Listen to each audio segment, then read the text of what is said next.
isang sunog sa Kamensk-Shakhtinsky ay maaring magmukhang maliit na tuldok lamang sa malawak na mapa ng digmaan sa pagitan ng Russia at Ukraine. Ngunit kapag sinuri ang heograpiya at estratehikong kahalagahan ng lokasyong ito, makikitang ang pasilidad na pinuntirya ng Kyiv ay nasa isang napakasensitibong posisyon para sa sandatahang lakas ng Russian Federation. Ito ang Kombinat Kamensky, isang kumpanyang pag-aari ng estado at mahalagang bahagi ng industriyang pandepensa ng Russia. Kung ang pag-atake mula gabi ng Agosto 23 hanggang madaling araw ng Agosto 24, 2026 ay nagdulot ng malaking pinsala, malinaw na hindi lamang isang karaniwang pasilidad ang tinamaan, kundi isang mahalagang bahagi ng sistemang kemikal na nagsusupply ng solid rocket propellant na ginagamit upang mapanatili ang malayo ang puwersang artilyerya ng Moscow. Ayon sa opisyal na pahayag ng General Staff ng Armed Forces of Ukraine, nagsagawa ang kanilang defense forces ng isang tumpak na malayo ang pag-atake laban sa federal na pasilidad na Kombinat Kamensky sa lungsod ng Kamensk-Shakhtinsky sa Rostov Oblast. Kinumpirma ng mga ulat na nagkaroon ng sunog sa loob ng pasilidad matapos ang naturang pag-atake. Patuloy pang sinusuri ang kabuuang antas ng pinsala, kaya hindi pa matiyak kung aling mga linya ng produksyon ang naapektuhan o kung gaano katagal maaaring maantala ang operasyon. Gayunpaman ang mismong tungkulin at kahalagahan ng planta sa industriyang militar ng Russia ang dahilan kung bakit naging kapansin-pansin ang operasyong ito. Hindi isang ordinaryong pabrika o imbakan lamang ang Kombinat Kamensky. Ayon sa militar ng Ukraine, mahalagang bahagi ito ng industriyang pandepensa ng Russia na gumagawa ng solid rocket propellant para sa mabibigat na maramihang sistema ng pagpapakawala ng rocket gaya ng Uragan, Smersh at Tornado S. Bukod dito, nagbibigay din umano ang planta ng mahahalagang kemikal at materyales para sa ilang sistema ng missile at mga sandatang inilulunsad mula sa himpapawid ng Russian Aerospace Forces. Dahil dito, maituturing ang Kombinat Kamensky na isang malalim at mahalagang bahagi ng kadena ng supply na nagbibigay sa Russia ng kakayahang magsagawa ng mapanirang pag-atake mula sa malalayong distansya. Ang ganitong uri ng operasyon ay nagpapakita ng pagbabago sa lohika ng pakikidigma ng Ukraine. Sa halip na ubusin ang mga kagamitan at bala sa paghahanap at pagsira sa bawat launcher kapag naipuwesto na ang mga ito malapit sa harapan, sinusubukan ng Kyiv na direktang puntiryahin ang pinagmumulan ng panggatong at bala. Ang isang nasirang MLRS launcher ay maaring mapalitan mula sa imbakan at ang isang imbakan ng bala malapit sa harapan ay maaring muling punuin mula sa likuran. Ngunit kapag ang mga pasilidad na gumagawa ng mga pangunahing kemikal at nagpoproseso ng mga sangkap para sa propellant ay paulit-ulit na napapasailalim sa pag-atake, mapipilitan ang Moscow na gumastos ng mas malaking halaga upang protektahan ang buong kadena ng supply nito. Napakalaki ng kahalagahan ng solid rocket propellant sa modernong pakikidigma dahil ito ang nagbibigay ng tulak sa mga rocket at missile ng militar ng Russia. Ang paggawa nito ay nangangailangan ng mga espesyal na kagamitang idinisenyo para sa lubhang mapanganib na produksyon. Kabilang ang mga tumpak at protektadong panghalo, mga silid na may kontroladong vacuum para sa paghulma, at mga pugo na may mahigpit na pagkontrol sa temperatura. Mahigpit ang mga pamantayan sa kaligtasan dahil mataas ang panganib ng pagsabog. Gumagamit din ang proseso ng mga polymer binder, oxidizer gaya ng ammonium perchlorate at mga metal na sangkap gaya ng aluminum powder. Hindi madaling ilipat ang ganitong produksyon sa mga ordinaryong paggawaan, kaya ang pinsala sa isang planta ng propellant ay maaaring magkaroon ng mas malawak na epekto kaysa sa simpleng pagkawala ng isang imbakan ng bala. Upang mas maunawaan ang kahalagahan ng target na ito, kailangang tingnan ang buong kadena ng produksyon. Mula sa paggawa ng mga pangunahing kemikal, paghahalo ng propellant, pagbuo ng rocket motor, hanggang sa pagpapadala ng natapos na bala sa mga launcher sa harapan. Kapag napinsala ang isang pasilidad sa unang bahagi ng prosesong ito tulad ng Kombinat Kamensky, maaaring magkaroon ng sunod-sunod na epekto sa mga kasunod na yugto ng produksyon. Hindi rin madaling ilipat o ikalat ang ganitong uri ng infrastruktura dahil nangangailangan ito ng mga espesyal na tubo para sa singaw, mahigpit na sistema ng pagkontrol sa temperatura, at malalawak na sonang pangkaligtasan upang mabawasan ang panganib ng malaking sakuna. Dahil dito, ang pag-atake sa pinagmumulan ng propellant ay maaaring lumikha ng seryosong sagabal sa kadena ng supply na hindi basta malulutas sa pamamagitan ng mabilisang pagkukumpuni. Gayunpaman, ang tunay na estratehikong epekto ng pag-atake ay nakasalalay pa rin sa aktual na lawak ng pinsala na patuloy pang sinusuri at hindi pa ganap na naihahayag sa publiko. Ang pagkakaroon ng sunog o pagsabog sa loob ng isang malaking industrial na pasilidad ay hindi automatikong nangangahulugang tuluyan ng nawasak ang lahat ng kapasidad nito sa produksisyon. May magkakaibang pahayag mula sa magkabilang panig. Ayon sa Ukraine, naging matagumpay ang direktang pag-atake at nagdulot ito ng pinsala sa pasilidad, samantalang iginiit naman ng mga otoridad ng Russia na karamihan sa mga drone ay naharang at ang ilang sunog ay dulot ng bumagsak na mga labi. Dahil dito, kailangang suriin ang halaga ng operasyon sa dalawang antas, ang pisikal na pinsalang aktual na naidulot noong madaling araw ng Agosto 24 at ang patuloy na presyur na nalilikha ng kakayahan ng Ukraine na abutin maging ang mga protektadong pasilidad ng depensa sa Rostov. Kahit hindi tuluyang mawasak ang buong planta, ang pinsala sa sensitibong mga silid para sa paghulma, mga daluyan ng kemikal, linya ng kuryente o sistema ng singaw ay maaring magdulot ng matagal na pagkaantala sa produksisyon. Sa ilalim ng umiiral na mga internasyonal na parusa sa ilang kagamitang pang-industriya at espesyal na teknolohiya, maaring maging mas mahal, mas mabagal at mas komplikado para sa Moscow ang pagpapalit ng mga nasirang kagamitan. Lubhang sensitibo ang mga pasilidad ng kemikal, kaya kahit limitadong pinsala sa estruktura o matinding pagbabago sa temperatura ay maaring mangailangan ng paghinto sa operasyon, masusing inspeksisyon at muling pagsasaayos ng mga kagamitan bago ligtas na maipagpatuloy ang produksisyon. Ipinapakita nito na ang tagumpay ng isang malayo ang pag-atake ay hindi lamang nasusukat sa bilangan ng mga gusaling nawasak, kundi pati sa haba ng panahong mapipigil o mababawasan ang produksisyon. Para sa Russian Federation, unti-unti nang lumalawak ang hamon, lampas sa simpleng pagpapanatili ng mga posisyon sa harapan. Sa tuwing tumatama ang malalayuang pag-atake ng Ukraine sa mga planta ng armas, pasilidad ng langis at mahalagang sentro ng logistika sa loob ng Russia, napipilitan ang Moscow na harapin ang isang malawak at magastos na suliranin sa depensa. Ang bawat mahalagang pasilidad sa likuran ay maaaring mangailangan ng radar para sa maagang babala, mga sistema ng depensang panghimpapawid gaya ng Pantsir S-1, Tor M2 at S-400, pati karagdagang puwersang panseguridad. Lumilikha ito ng mahirap na pagpili para sa pamunuan ng militar ng Russia. Ang bawat sistema ng depensang panghimpapawid na inilalaan upang bantayan ang Kombinat Kamensky o iba pang infrastruktura sa loob ng bansa ay sistemang hindi magagamit sa ibang lugar, kabilang ang mga unit na nakikipaglaban malapit sa Donbas. Bukod sa paglipat ng mamahaling sistema ng depensang panghimpapawid, maaari ring mapilitan ng Moscow na gumamit ng mga reserbang tauhan tulad ng bars upang bumuo ng mga gumagalaw na pangkat na armado ng mabibigat na machine gun para magbantay sa mga riles, highway at iba pang mahahalagang ruta. Ang paggamit sa mga reserbang ito para sa seguridad sa loob ng bansa ay nagdaragdag ng panibagong pasanin sa logistika at maaaring magbawas sa mga tauhang maaaring gamitin sa ibang tungkulin. Maari rin kailanganing baguhin ang mga ruta ng tren at convoy, higpitan ang paggamit ng gasolina at gumastos ng higit upang mapanatiling ligtas ang mga pangunahing linya ng transportasyon. Sa madaling salita, bawat matagumpay na pag-atake sa malalim na likuran ay maaaring magpataw ng karagdagang gasto sa buong sistemang pandepensa ng Russia. Mas nagiging makabuluhan ang pag-atake sa Kombinat Kamensky kapag tiningnan kasabay ng isa pang operasyong isinagawa ng Ukraine 2 araw bago nito. Noong Agosto 22, 2026, pinuntirya ng Ukrainian Defense Forces ang mga imbakan ng gasolina at pampadulas sa Yeisk Oil Unloading Complex sa Krasnodar Krai.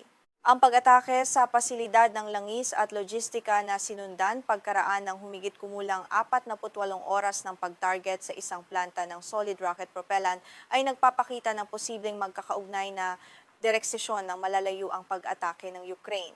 Magkaiba man ang tungkulin ng dalawang pasilidad, kapwa mahalaga ang mga ito sa dalawang pangunahing yaman na kinakailangan ng isang modernong hukbo, gasolina para sa mga sasakyan at sasakyang panghimpapawid at propellant para sa mga rocket at missile. Kung susuriin ang pagkakasunod-sunod ng mga pag-ataking ito sa loob ng 48 oras, makikita ang posibleng implikasyon nito sa suporta sa logistika ng Southern Military District ng Russia at sa mga operasyon sa paligid ng Sea of Azov. Ang Yeisk Terminal ay may kaugnayan sa supply ng mga produktong petrolyo, samantalang ang Kombinat Kamensky ay iniuugnay ng Ukraine sa produksyon ng solid rocket propellant para sa mabibigat na sistema ng rocket artillery. Sa pamamagitan ng pag-atake sa supply ng gasolina at produksyon ng propellant, tinatamaan ng Ukraine ang dalawang uri ng mapagkukunan na mahalaga sa pagpapatakbo ng makinang pandigma ng Russia. Ipinapakita ng magkasunod na operasyon na ang pagpili ng Kiev sa mga target ay maaring nakatuon sa mahahalagang bahagi ng sistemang logistical ng kalaban sa halip na sa mga hiwa-hiwalay at walang kaugnayang pasilidad. Sa ganitong pananaw, hindi kinakailangang tuluyang maabo o mawala sa mapa ang isang buong pabrika upang magkaroon ng estratehikong epekto ang isang pag-atake. Ang pagpilit sa Russia na paulit-ulit na magsagawa ng pagkukumpuni, maglipat ng mga materyales, ikalat ang sensitibong imbakan at baguhin ang mga pamamaraan sa operasyon ay maaari ng magpataas sa gastos at magpabagal sa sistema. Sa isang matagalang digmaan ng pag-ubos ng lakas at yaman, ang patuloy na suliranin sa logistika at tumataas na gastos sa pagprotekta sa mga kadena ng supply ay maaaring maging seryosong pasanin. Ang bawat pagkaantala sa produksyon ay maaaring mga hulugan ng mas kaunting bala na maipapadala sa tamang panahon sa mga unit ng artilyerya ng Russia. Ang 9K515 Tornado S, 9K58 Smerch at 9K57 Uragan ay kabilang sa mabibigat na maramihang sistema ng pagpapakawala ng rocket ng Russia. Ang Uragan na gumagamit ng 220mm rockets ay idinisenyo para sa malawakang pagpapaputok sa isang lugar, habang ang 300mm Smerch ay may mas malaking saklaw at puwersa. Ang Tornado S naman ay maaring gumamit ng mga bala na ginagabayan sa pamamagitan ng GLONASS para sa mas tumpak na pag-atake sa malalayong target. Kung tama ang pahayag ng General Staff ng Ukraine na ang Kombinat Kamensky ay gumagawa ng solid rocket propellant para sa mga sistemang ito, malinaw ang lohika sa pagpili ng target. Bawasan ang kakayahang lumikha ng mga bala bago pa man makarating ang mga ito sa mga launcher na ginagamit laban sa Ukraine. Kumakatawan ito sa pagbabago mula sa purong reaktibong depensa tungo sa mas aktibong paggamit ng di pantay na kakayahan sa pakikidigma. Ang pagtatangkang harangin ng bawat papasok na rocket o missile gamit ang depensang panghimpapawid ay napakamahal at nangangailangan ng malaking bilang ng interceptor missile. Sa kabilang banda, ang pag-atake sa mga pasilidad na gumagawa ng mahahalagang sangkap ng bala gamit ang malalayuang drone ay naglalayong pigilan ang produksyon bago pa makarating ang mga sandata sa larangan ng digmaan. Kung regular na magagawa ng Ukraine ang ganitong uri ng pag-atake laban sa iba pang mahahalagang industrial na pasilidad, maaaring kumalat ang presyur mula sa iisang lugar patungo sa mas malawak na industriyang militar ng Russia. Mahalaga rin ang usapin ng paghahambing sa gasto sa ganitong uri ng di pantay na pag-atake. Ang mga malalayuang drone na ginagawa sa loob ng Ukraine ay maaaring mas mura kaysa sa maraming modernong interceptor missile na ginagamit upang pabagsakin ang mga ito. Ang mga sistema tulad ng Pantsir Tor at S-400 ay gumagamit ng mga interceptor na maaaring maging lubhang mahal depende sa uri ng missile at sistemang ginagamit.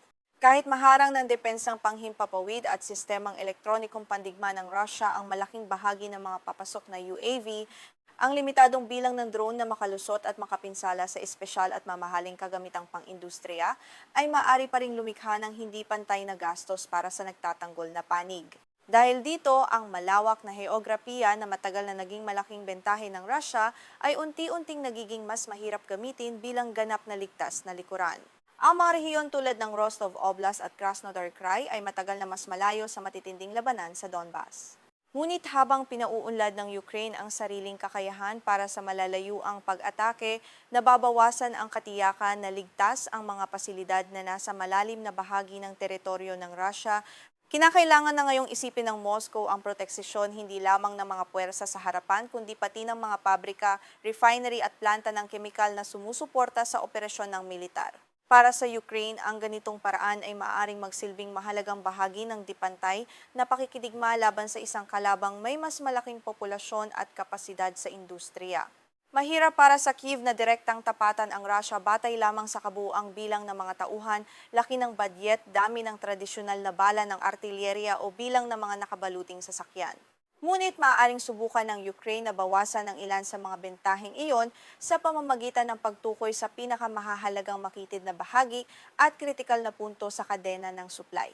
Ang matagumpay na pag-atake sa isang mahalagang planta tulad ng Kombinat Kamensky ay maaring ring pilitin ng Russia na gumastos ng mas malaking halaga upang protektahan ng marami pang pasilidad sa iba't ibang bahagi ng bansa.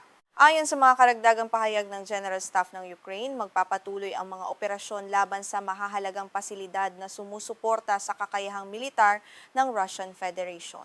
Sa ganitong konteksto, ang sunog sa Kombinat Kamensky ay hindi lamang isang hiwalay na pangyayari sa isang lungsod sa Rostov Oblast. Maaari itong tingnan bilang bahagi ng mas malawak na kampanya upang bawasan ang kalamangan na ibinibigay ng malalim na teritoryo ng Russia. Kasunod ng mga pasilidad ng langis at petrolyo, maaari ring maging mahalagang target ang mga planta ng industriyang pandepensa, sentro ng pagkukumpuni, koneksiyon ng mga riles at iba pang puntong ginagamit sa paglilipat ng supply. Ang pinakamalaking katanungan ngayon ay hindi lamang kung nagkaroon ng sunog sa Kombinat Kamensky, kundi kung gaano kalalim ang naging pinsala sa estruktura at operasyon ng planta. Mahalaga ring malaman kung gaano katagal kakailanganin ng Russia upang makumpuni at maibalik sa normal ang mga espesyal na kagamitan kung napinsala ang pangunahing linya ng produksyon ng propellant. Kapag naging available ang mas kumpletong pagsusuri sa pinsala, saka pa lamang masusukat ng maayos ang direktang epekto nito sa produksyon ng solid rocket propellant at sa supply ng bala para sa Uragan, Izhmash at Tornado S. Sa huli, ang tunay na epekto ng pag-ataking ito ay hindi lamang makikita sa loob ng planta, kundi maaari ring masukat sa kakayahan ng Russia na mapanatili ang paggamit ng mabibigat na rocket artillery sa mga susunod na buwan. Ngunit bago pa man maging kumpleto ang pagsusuri sa pinsala, mayroon ng malinaw na estratehikong mensaheng ipinapakita ng naturang operasyon. Sinisikap ng Ukraine na palawakin ang digmaan mula sa mismong larangan ng labanan patungo sa mga pasilidad na nagbibigay sa Russia ng kakayahang ipagpatuloy ang mga operasyong militar. Ang sunog sa planta ng propellant sa Rostov at ang naunang pag-atake sa pasilidad ng gasolina sa Krasnodar ay nagpapakita ng paglawak ng mga target mula sa mga tropa at imbakan malapit sa harapan patungo sa mas malalim na industrial at logistical na pundasyon ng militar ng Russia. Kung magpapatuloy ang ganitong direksyon ng malalayo ang dipantay na pag-atake, ang pressure sa Russia ay hindi lamang masusukat sa dami ng mga gusaling nasira o nasunog. Makikita rin ito sa dami ng pasilidad na kailangang lagyan ng karagdagang depensang panghimpapawid, sa mga kagamitang kailangang ilipat o ikalat, sa mga rutang logistikal na kailangang baguhin at sa bilang ng mga tauhang kailangang ilaan sa pagprotekta sa sariling teritoryo. Ang bawat bagong pangangailangan sa seguridad ay nagdaragdag ng panibagong antas ng komplikasyon at gastos sa isang sistema na kasabay na kailangang suportahan ang malawak na operasyong militar. Ito ang mas malalim na kahulugan ng pag-atake sa Kombinat Kamensky sa Rostov Oblast. Sinusubukan ng Ukraine na gawing pasanin para sa Russia ang mismong lawak ng heograpiya at laki ng industriyang dati nitong itinuturing na pangunahing kalamangan. Maaring hindi sapat ang isang tumpak na pag-atake upang biglang mapatigil ang buong makinang pandigma ng Russia, ngunit ang bawat mahalagang pasilidad na napipilitang huminto, magbago ng operasyon o gumamit ng karagdagang proteksyon ay unti-unting nagpapataas sa presyo ng pagpapatuloy ng digmaan. Para sa patuloy na pagsubaybay sa mga ganitong pangyayari at iba pang mahahalagang pagsusuri tungkol sa geopolitics at modernong teknolohiyang militar, mag-subscribe sa ating channel at i-like ang video na ito. Ibahagi rin ang inyong pananaw sa comment section sa ibaba kung sa tingin ninyo ay magiging epektibo ang ganitong estratehiya ng Ukraine sa isang pangmatagalang labanan.